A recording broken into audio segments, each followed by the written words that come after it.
Hello दोस्तों, स्वागत है आपका Hindi with Nirala YouTube channel में। दोस्तों, मुझे आशा है कि आप स्वस्थ होंगे, मस्त होंगे और ज़बरदस्त होंगे और आप अपनी पढ़ाई को अच्छे से कर रहे होंगे।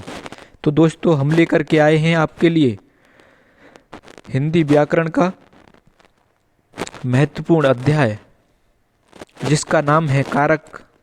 और इसके बारे में हम आपको समझाएंगे कि ये कितने प्रकार का होता है और इसकी पहचान कैसे की जाती है।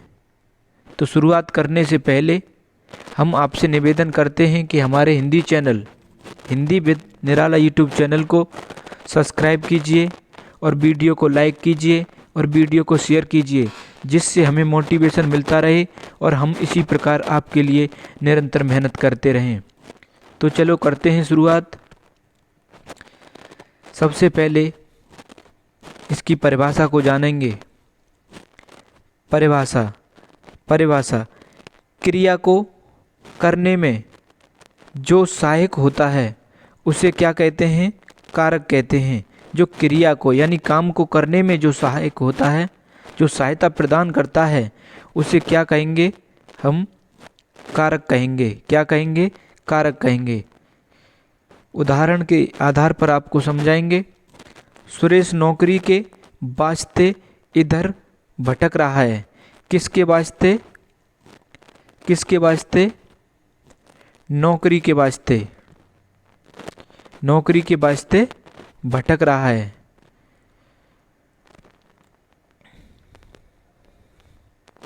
तो यानी कार्य करने में कौन सहायक हुआ? नौकरी के। किसके? नौकरी के वास्ते। नौकरी की वजह से ही कौन भटक रहा है? सुरेश भटक रहा है। दूसरे उदाहरण में, गीता गीता चाकू से पपीता काट रही है। किससे काट रही है? चाकू से। तो कार्य करने में कौन सहायक हुआ? चाकू। चाकू सहायक हुआ। तो ये क्या हुआ? कारक हुआ। और इसका विभक्ति चिन्ह क्या हुआ? से हुआ। पुलिस ने चोर को पकड़ा। किसने? पुलिस ने किसको पकड़ा? चोर को पकड़ा।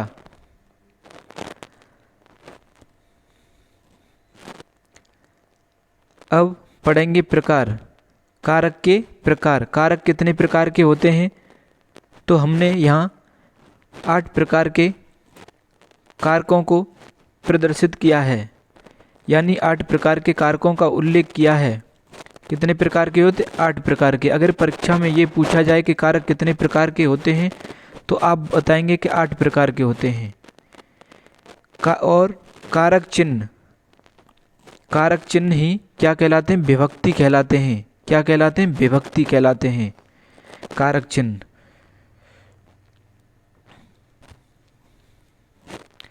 कारक चिन्ह ने, को, के लिए, का, मैं, पर आदि परसर्ग भी कहते हैं। आदि को परसर्ग भी कहते हैं। जैसे ये विभक्ति चिन्ह है, विभक्ति चिन्ह, इनको क्या कहेंगे? परसर्ग। परसर्ग। कारक चिन्ह ने, को, के लिए, का, मैं, पर आदि को परसर्ग भी कहते हैं। ये विभक्ति चिन्ह है। जो विभक्ति चिन्ह को क्या कहते हैं?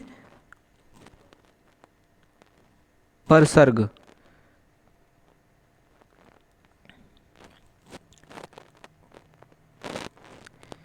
ये कारक जो हमने 8 प्रकार के बताए थे, 1, 2, 3, 4, 5 और ये 6, तो इनके जो विभक्ति चिन्ह हैं, जैसे कर्ता ने, कर्ता का विभक्ति चिन्ह है ने, याद रखेंगे, याद करते चलेंगे। कर्म का विभक्ति चिन्ह है को। करण का विभक्ति चिन्ह है से, द्वारा यानी सहायता के द्वारा, यानी जिसकी सहायता से कोई कार्य किया जाता है, या क्या के द्वारा, किसी, यानी के द्वारा से मतलब है, करण का मतलब है साधन से। किससे? साधन से। तो इसका विभक्ति चिन्ह याद रखेंगे पहले। से, द्वारा। को सॉरी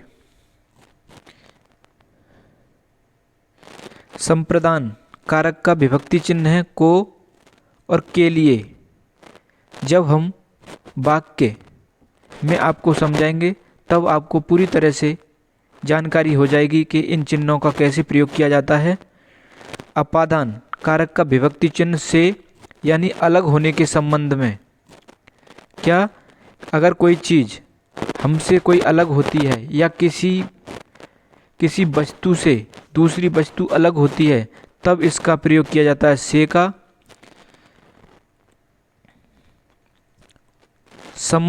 संबंध कारक का विभक्ति चिन्ह का, की, के, रा, री, रे।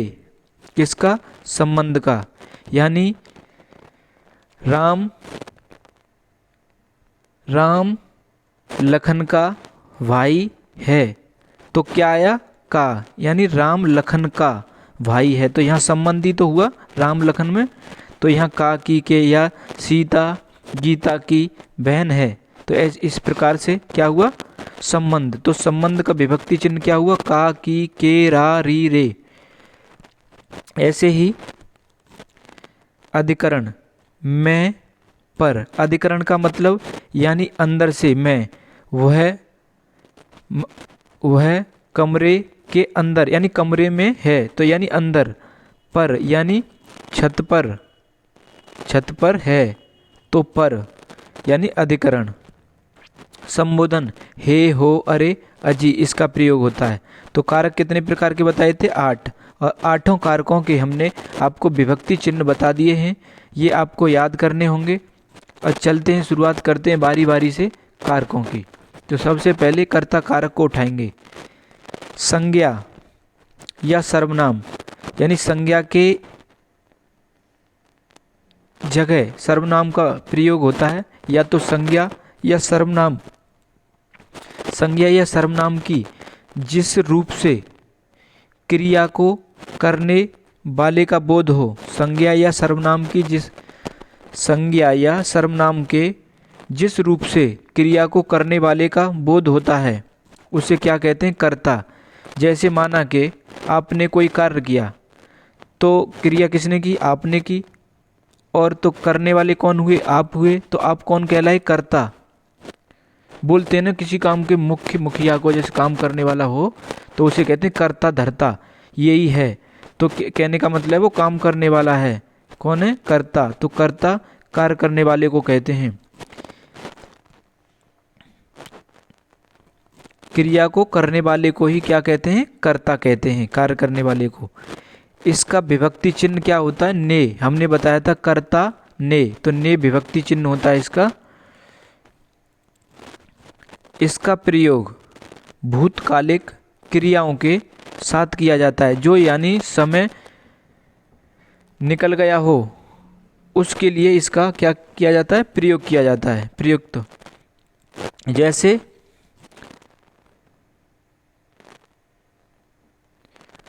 श्याम ने, किसने? श्याम ने कार खरीदी। किसने खरीदी? किसने क्रिया की? किसने कार्य किया? किसने? श्याम ने। तो यहाँ विभक्ति चिन्ह क्या आया? ने। अगर ने विभक्ति चिन्ह आ रहा है, अगर प्रश्न में देखने को मिल जाए ने, तो अगर पूछा जाए कि ये कौन सा कारक है, इसमें कौन सा कारक है, तो हम कहेंगे कौन सा? कर्ता कारक। कर्ता कारक है। पंकज ने खाना खाया। कार्य किसने किया? क्रिया किसने की? पंकज ने। यहाँ विभक्ति चिन्ह क्या देखने को मिला? ने मिला। तो ये कौन सा हुआ? यानी कर्ता की भूमिका। यहाँ कार्य करने वाले की महत्वपूर्ण भूमिका रहती है, तो कर्ता ने। तो यहाँ कौन सा हुआ? कर्ता कारक। और एक दूसरी बात, जब क्रिया वर्तमान यानी मौजूदा समय में एवं भविष्यकाल में यानी आने वाले समय में आती है, जब क्रिया वर्तमान एवं भविष्यकाल में आती है तो ने विभक्ति का लोप हो जाता है, यानी गायब हो जाता है। ने जो विभक्ति चिन्ह कर्ता कारक में लगता है उसका क्या हो जाता है? लोप हो जाता है, गायब हो जाता है। कैसे? सीमा गीत गाती है, यानी ये वर्तमान की बात हुई। वर्तमान की सीता सीमा गीत गाती है। तो क्या हुआ, यहाँ ने विभक्ति का लोप हो गया। ऐसे ही राम खाना खाएगा, राम सीमा गीत गाती है, किसके द्वारा क्रिया हुई, सीमा के द्वारा। तो ने में यानी कर्ता कारक में क्या लगता है, ने विभक्ति। परंतु यहाँ भविष्यकाल की बात हो रही है तो ने विभक्ति का क्या हो गया, लोप हो गया। राम खाना खाएगा तो राम के द्वारा ही तो क्रिया की जाएगी, यहाँ ने लगना चाहिए था विभक्ति चिन्ह। तो क्यों, कि भविष्यकाल की बात हो रही है। तो यहाँ ने जो विभक्ति चिन्ह है उसका क्या हो गया, लोप हो गया। तो ये आपको पहचानना पड़ेगा, जब बात हो वर्तमान और भविष्यकाल की तो वहाँ विभक्ति चिन्ह जो ने है कर्ता का, उसका लोप हो जाता है। अब चलते हैं नंबर 2 कर्म कारक पर। कर्म कारक संज्ञा या सर्वनाम के जिस रूप, संज्ञा या सर्वनाम के जिस रूप पर क्रिया का प्रभाव या फल पड़े उसे कर्म कारक कहते हैं। यानी संज्ञा या सर्वनाम के जिस रूप पर क्रिया का प्रभाव या फल पड़े उसे कर्म कारक कहते हैं। कर्म के साथ को विभक्ति हमने बताई थी क्या लगती है, कर्ता ने कर्म को क्या, को विभक्ति आती है। तो अगर को विभक्ति देखने को मिल जाए किसी में तो आप क्या कहेंगे, कर्म कारक। क्या कहेंगे, कर्म कारक। पहचान करेंगे, पुलिस ने चोर को पकड़ा, पुलिस ने चोर को पकड़ा तो विभक्ति चिन्ह क्या आया, को। विभक्ति चिन्ह क्या आया, को। ऐसे ही कुसुम ने सीता को, किसको, सीता को नृत्य सिखाया। यानी कुसुम ने सीता को क्या सिखाया, नृत्य सिखाया। जो हमने आपको परिभाषा में बताया था कि संज्ञा या सर्वनाम के जिस रूप पर क्रिया का प्रभाव पड़े या फल पड़े उसे कर्म कारक कहते हैं।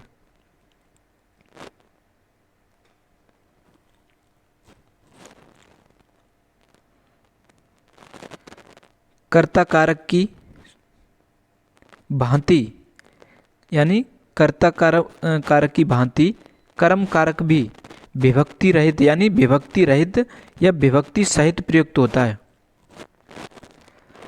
यानी इसमें भी विभक्ति का क्या हो जाता है, लोप। यानी जो हमारा विभक्ति चिन्ह, विभक्ति चिन्ह था जैसे को, तो इसका क्या हो जाएगा, लोप हो जाता है। कैसे होता है, बालक पुस्तक पढ़ता है, बालक पुस्तक पढ़ता है तो कौन पढ़ता है, किसको पढ़ता है, पुस्तक को पढ़ता है। किसको, पुस्तक को। अगर यहां लिखा होता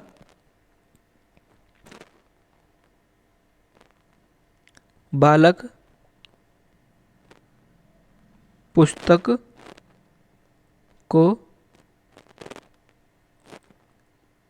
पढ़ता है तो को विभक्ति आया, तो क्या आया यहाँ, कर्म कारक।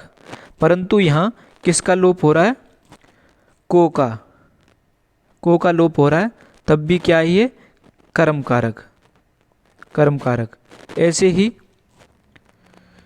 अध्यापक व्याकरण पढ़ाते हैं, किसको पढ़ाते हैं, व्याकरण को, यहाँ को लग जाता, अध्यापक व्याकरण को। परंतु यहाँ लोप हो गया है, फिर भी क्या है, कर्म कारक। कर्म कर रहे हैं, क्या कर रहे हैं, व्याकरण को पढ़ा रहे हैं। कवि कविता लिखता है, किसको लिखता है, हम कहेंगे कविता को लिखता है। किसको लिखता है, कविता को। यहाँ परंतु क्या हुआ, को का लोप हो गया, तो क्या है फिर भी ये कर्म कारक। इतनी बात आपको अच्छे से समझ में आई होगी, मुझे ऐसी उम्मीद है। अब पढ़ते हैं करण कारक। करण से मतलब होता है साधन से, आप ध्यान रखेंगे इस बात का। कर्ता, कर्ता यानी कार्य करने वाला, जिस साधन से, किससे, साधन से क्रिया करता है। क्या करता है, क्रिया यानी कार्य करता है, किसी काम को अंजाम देता है, उस साधन को ही क्या कहते हैं, करण कारक कहते हैं। क्या कहते हैं, करण कारक। कर्ता जिस साधन से क्रिया करता है उस साधन को ही क्या कहते हैं? करण कारक। करण कारक कहते हैं। इसका चिन्ह क्या होता है? से। हमने बताया था कर्ता ने कर्म को करण से, किससे? करण से, यानी से मतलब किसी साधन से ही मतलब होगा यहाँ, यानी कुल्हाड़ी से, बंदूक से, है ना, किसी मतलब कोई भी उपकरण हो, या साइकिल से, तो क्या हुआ? ये साधन ही तो हुआ। जैसे राम ने रावण को किससे? बाण से मारा, मारने की बात है, तो किससे साधन क्या हुआ? क्या साधन लिया हमने जो रावण को मार सकते? यानी हम कहेंगे क्या लिया साधन? क्या लिया साधन? हम कहेंगे बाण लिया। क्या लिया साधन? बाण। बाण का सहारा लिया हमने, तो क्या हुआ? ये करण कारक। मोहन लाठी से सांप को मारता है, किससे मारता है? हमने क्या साधन लिया? हमने लाठी ली, तभी तो सांप को मार पाए। मैं पत्र द्वारा सूचित कर दूंगा, तो यहाँ साधन आपको सूचित करने का क्या माध्यम रहा? कहेंगे कि पत्र रहा। पत्र एक साधन का, साधन की तरह काम किया पत्र ने। किसने? पत्र ने साधन की तरह कार्य किया। तो एक साधन से मतलब होता है करण कारक। अगर किसी का सहारा लिया जाए, किसी के सहारे से काम किया जाए, तो समझ लेना कि वो करण कारक है। क्या है? करण कारक है। करण क्या है? करण कारक है, ये याद रखना।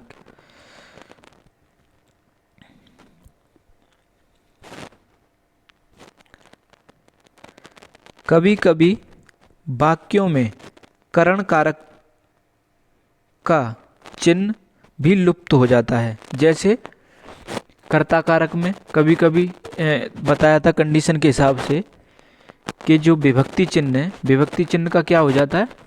लोप हो जाता है। कर्म में भी लोप हो जाता है।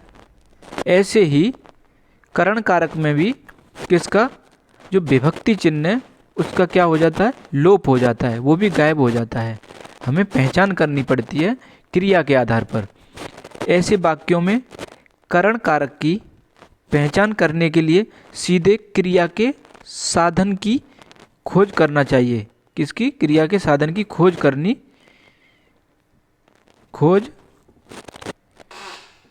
करनी चाहिए। वो कैसे? जैसे आज भी देश में लाखों लोग भूखे मर रहे हैं। क्या? किससे मर रहे हैं? तो हम कहेंगे किससे मर रहे हैं? हम कहेंगे भूख से। तो किससे? भूख एक साधन का नाम है। भूख एक साधन हुआ और से का क्या हुआ? यहाँ लोप हुआ। परंतु मर तो रहे हैं किससे?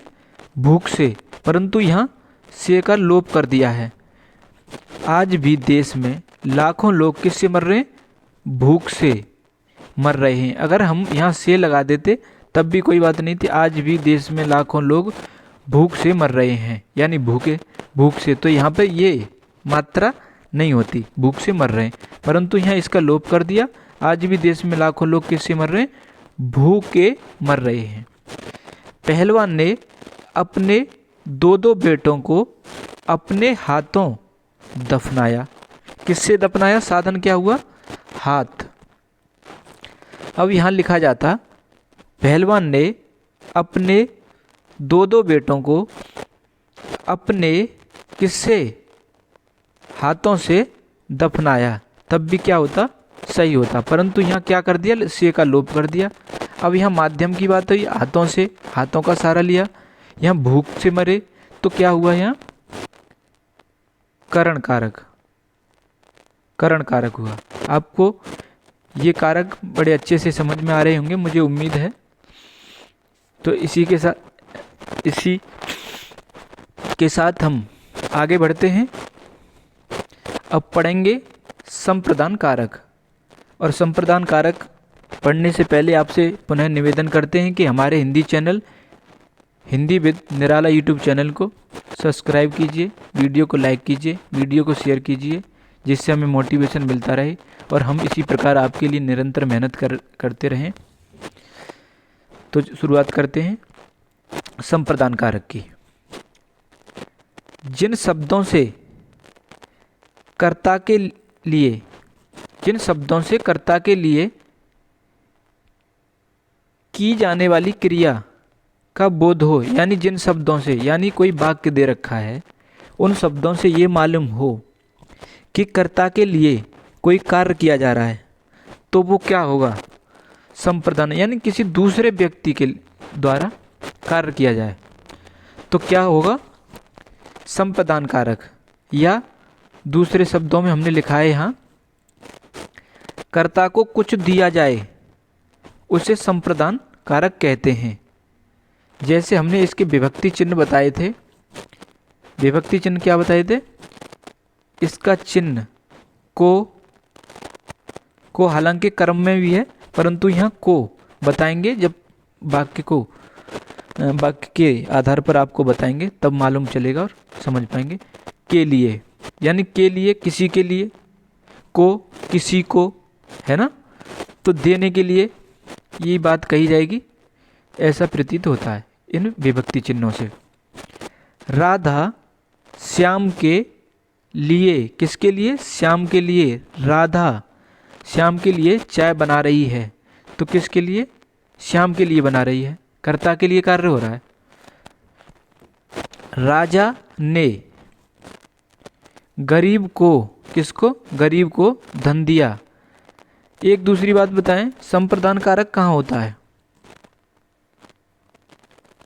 कोई चीज अगर मैं आपको दूं और वो मैं आपसे वापस न लूं, वापस न होने की कोई स्थिति बने, तब क्या होता है? वहाँ संप्रदान कारक होता है। जैसे कोई भिखारी को कोई चीज़ दे रहे हैं आप, क्या उससे फिर वापस लेंगे? नहीं लेंगे ना। तो क्या हुआ? संप्रदान कारक हुआ। राजा कोई प्रजा को क्या दे रहा है? दान कर रहा है। क्या राजा फिर पुनः ये इच्छा जाहिर करेगा कि जनता उसे दे वापस? नहीं ना। तो वो यहाँ कैसा क्या होगा? संप्रदान।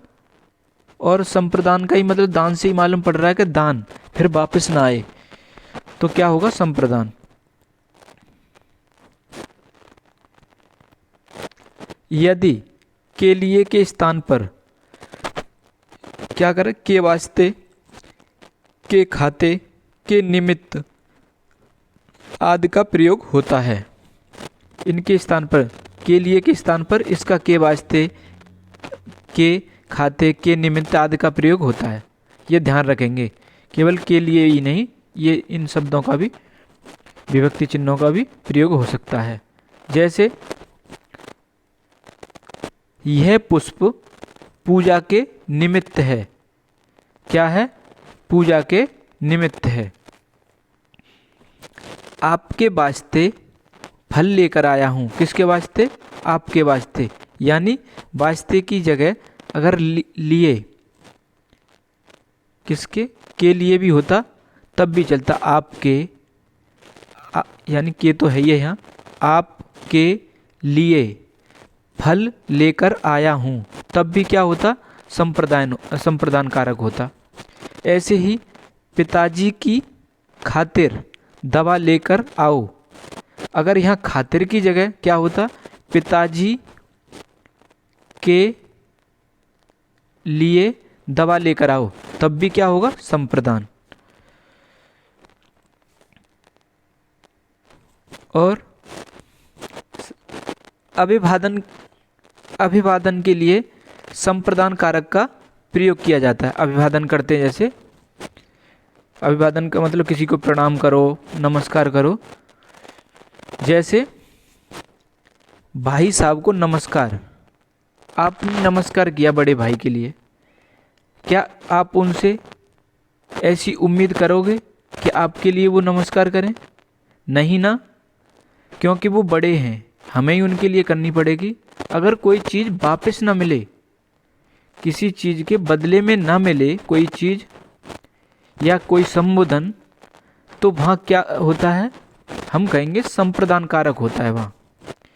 गुरुजी को प्रणाम आप करेंगे, क्या आप ऐसी इच्छा जाहिर करेंगे या उम्मीद करेंगे कि गुरुजी आपके लिए प्रणाम करें? नहीं ना।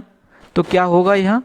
संप्रदान कारक होगा। संप्रदान, ऐसी कोई बात जो किसी के बदले में वापस ना मिले, वो वहाँ क्या होता है? हम कहेंगे संप्रदान कारक होता है। आपको ये कारक भी अच्छे से समझ में आया होगा।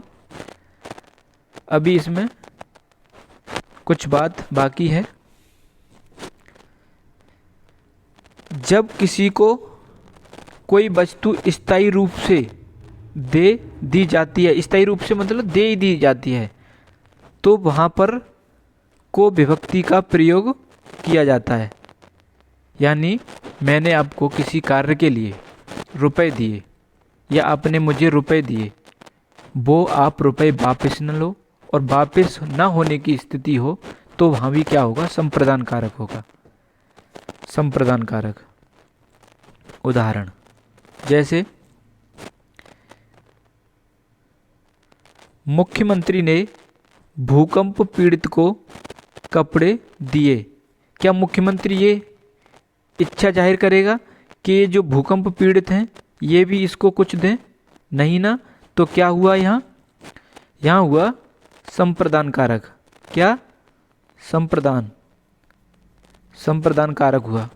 ऐसे ही सरकार ने किसानों को, यानी यहाँ लगाया को, लगाया को लगे तब भी क्या होगा? संप्रदान होगा। हमने बताया वहाँ को के लिए। सरकार ने किसानों को की जगह के लिए भी हो सकता था यहाँ पर, कभी मतलब स्थायी रूप से दे दी जाए, वापस न हो, तो वहाँ क्या लगाते हैं? को लगाते हैं। सरकार ने किसान को मुआवजा दिया, स्थायी रूप से दे दिया। ऐसे ही सीता ने भिक्षुक को भिक्षा दी। क्या सीता भी चाहेगी कि ये भिक्षुक ऐसे सीता को भिक्षा दे? नहीं ना।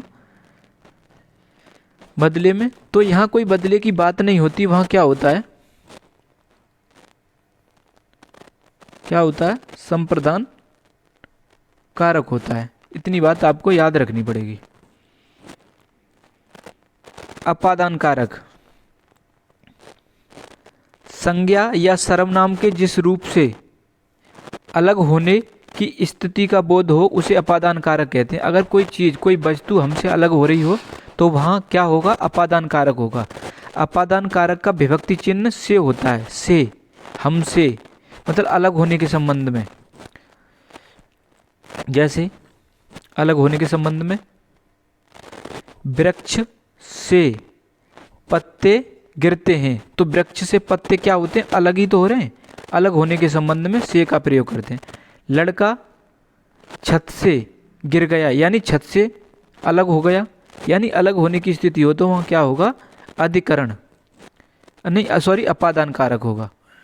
क्या होगा? अपादान कारक होगा। सीता कुत्ते से किससे? कुत्ते से डरती है। डरती है तो दूरी भागेगी वो कुत्ते से, तो अलग रहेगी, उससे अलग जाएगी, तो क्या हुआ? यहाँ अपादान कारक हुआ।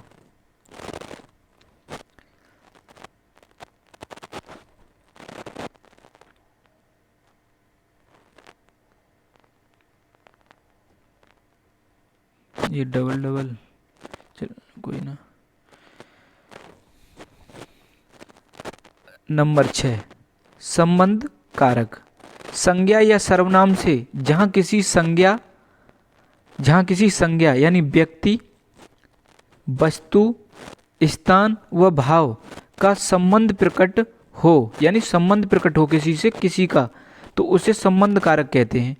जैसे व्यक्ति का व्यक्ति से, वस्तु का वस्तु से, किसी स्थान से या किसी व्यक्ति का स्थान से, है ना, किसी वस्तु का स्थान से, तो क्या होगा? यहाँ संबंध कारक होगा। जैसे इनके पहले तो विभक्ति चिन्ह को देखो। संबंध कारक का विभक्ति चिन्ह का, के, की, रा, रे, री, ना, ने, नी होता है। जो संबंध कारक के विभक्ति चिन्ह होते हैं, का, के, की, रा, रे, री, ना, रे, ना, ने, नी, ये होते हैं इसके विभक्ति चिन्ह। किसके? संबंध कारक के। अब बात करते हैं इनको इनका विभाजन करते हैं इनका। का के की का प्रयोग स्वतंत्र रूप से होता है, इनका स्वतंत्र रूप से। और रा रे री का प्रयोग पुरुषवाचक सर्वनाम के साथ जोड़ा जाता है। और ना ने नी का प्रयोग निजवाचक यानी स्वयं की चीज, किसी चीज व्यक्ति विशेष की चीज के लिए यानी निजी चीज के लिए निजवाचक सर्वनाम से जुड़कर होता है। उदाहरण देखेंगे। राजेश का भाई गाना गा रहा है। किसका भाई?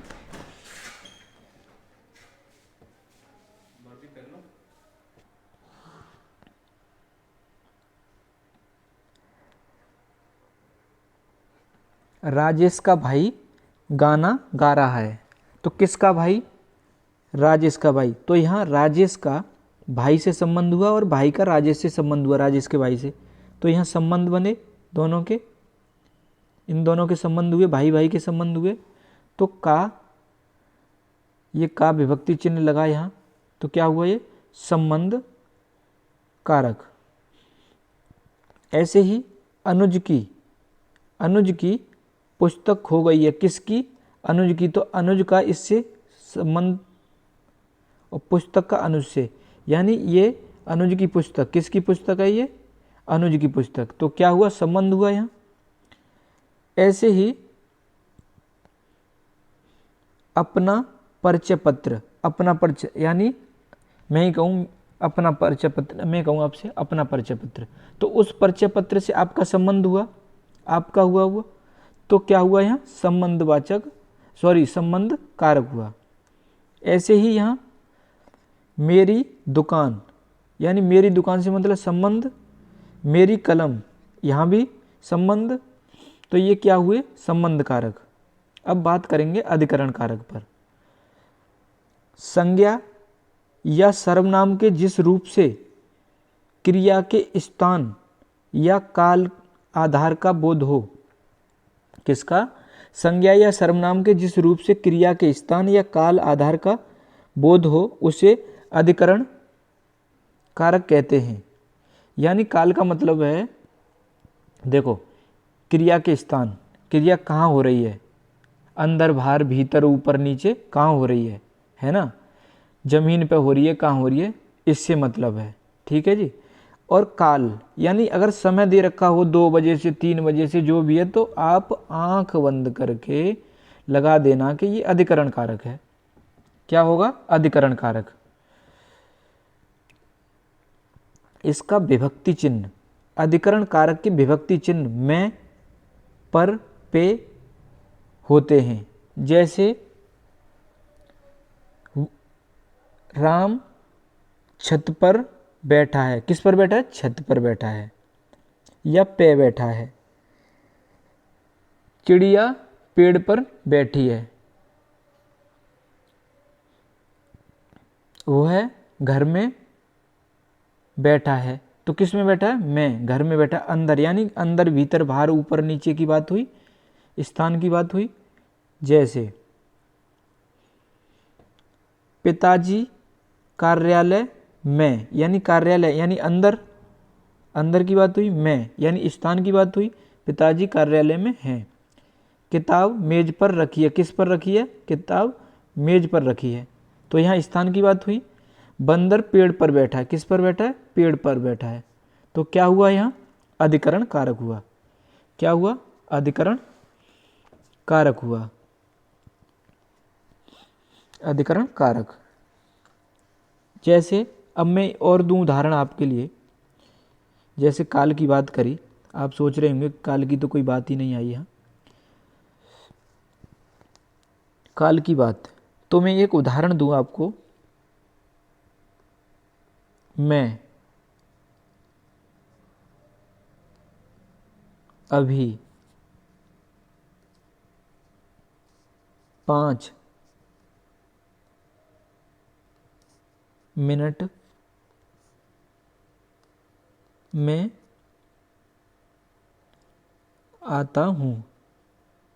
किस में आता हूँ? 5 मिनट में आता हूँ। समय की बात हुई यहाँ, समय की बात हुई, वैसे भी विभक्ति चिन्ह है पर समय की बात हुई, यहाँ समय देखना हमें। अभी मैं अभी 5 मिनट में आता हूँ, तो ये यहाँ क्या हुआ, अधिकरण कारक हुआ। जब भी समय की बात हो तो क्या होगा, यहाँ अधिकरण कारक। नितेश 2 घंटे में अपना कार्य निपटा लेगा, यानी ये समय की बात हो तो अधिकरण कारक है, ये समय या स्थान की बात हो। अब संबोधन कारक, संज्ञा या सर्वनाम का जो रूप किसी को संबोधित करने या पुकारने के लिए प्रयुक्त होता है उसे क्या कहते हैं, संबोधन कारक। कहते हैं ना, इनको संबोधन करिए, इनका संबोधन का मतलब किसी का पुकारना है ना, किसी को संबोधित करना, ये क्या होता है, संबोधन। जैसे, और इसका संबोधन कारक के विभक्ति चिन्ह हे, ओ, अरे, अजी, ऐसे विभक्ति चिन्ह होते हैं। जैसे हे प्रभु, तो हे आया, यहाँ हे आया, हे प्रभु। और उसमें संबोधन कारक, जो कारक होते हैं उनमें क्या होता है, इस तरीके का चिन्ह होता है। हे प्रभु, इसकी रक्षा करना, हे आया। ओ भाई, तुम कहाँ जा रहे हो, तो ओ आया। अजी, कहेंगे ना, अजी तुम कब आ रहे हो, तो अजी आया। तो ये क्या हुए, संबोधन। क्या हुए ये, संबोधन कारक, संबोधन कारक हुए। ये सभी के सभी कारक आपको अच्छी तरह से समझ में आ गए होंगे, मुझे पूरी आशा है। आप अगर कारकों से कोई प्रश्न बनता है तो आप बिल्कुल भी छोड़ के नहीं आएंगे, मुझे ऐसी उम्मीद है। और ज़्यादा वीडियो को न बढ़ाते हुए अपनी बात को विराम देते हैं और आपसे पुनः निवेदन करते हैं कि हमारे Hindi channel Hindi with Nirala YouTube channel को सब्सक्राइब कीजिए, वीडियो को लाइक कीजिए और वीडियो को शेयर कीजिए, जिससे हमें मोटिवेशन मिलता रहे और हम इसी प्रकार आपके लिए निरंतर मेहनत करते रहें। आपके एक सब्सक्राइब में कुछ बनने बिगड़ने वाला नहीं है, आपका कुछ भी नहीं बिगड़ेगा अगर आप एक सब्सक्राइब कर देंगे, यानी एक